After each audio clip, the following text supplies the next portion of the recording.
Catriona Gray kinaaliwan ng mga netizen. Hanggat walang fifth crown wala kang karapatang magpahinga.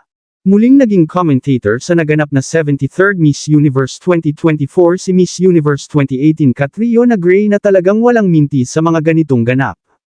Kahit na hindi nasungkit ang corona at nakapasok lamang sa top 30, naipanalo pa rin ni Miss Universe Philippines 2024 Chelsea Manalo ang paghanga at paggalang ng mga Pilipino matapos iwagayway ang bandila ng Pilipinas sa nabanggit na pageant. Ang ginawa na lamang ng ilang pageant fans ay ni-reshare na lang ulit ang winning moment ni Catriona noong 2018. Ito na lamang daw ang pampalubag loob na minsang nagkaroon ulit ng Miss Universe ang Pilipinas, pero matapos kasi ang kanyang reign ay wala nang nakapasok pa sa top 5. Isa nga sa mga nag-post nito ay ang online personality na si Seni Ora. Basta, congratulations Catriona Gray, di ka muna magpapahinga. Panalo pa rin, ani Seni Ora sa kanyang Facebook post.